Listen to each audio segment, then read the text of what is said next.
5 ans après le lancement du X35, le crossover compact de chez Hyundai, la marque coréenne le remplace déjà, c'est un remplacement qui vient assez vite, parce que 5 ans pour un modèle, normalement c'est la période de restylage.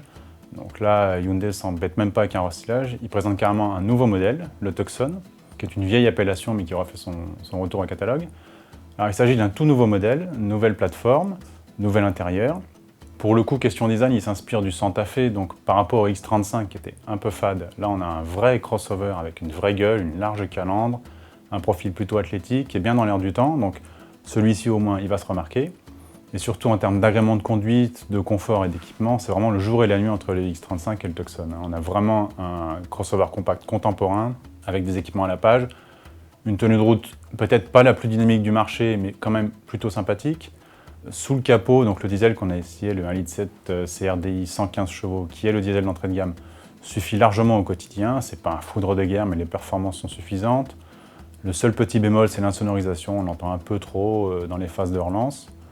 Mais à part ça, vraiment, c'est un moteur plutôt satisfaisant, bien aidé par une boîte 6 bien étagée. On a vraiment un crossover sympa, très bien équipé.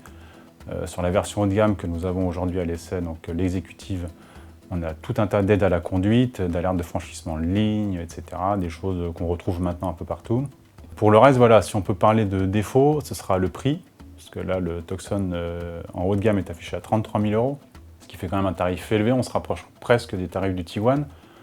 Alors sans vouloir jeter la pierre sur Hyundai, Hyundai est quand même loin d'offrir le prestige de Volkswagen. En revanche, pour ce prix-là, on a un modèle garanti 5 ans, kilométrage illimité. Alors c'est moins que les 7 ans de Kia, mais il faut savoir que Kia, je le rappelle, c'est que 150 000 km. Donc pour les gros rouleurs, ça peut être intéressant. Et autre atout du Tucson, c'est son habitabilité. On a une banquette arrière assez large qui offre pas mal d'espace aux jambes et surtout un très grand coffre, puisqu'on atteint en décimètres cubes le volume d'un Renault Scénic.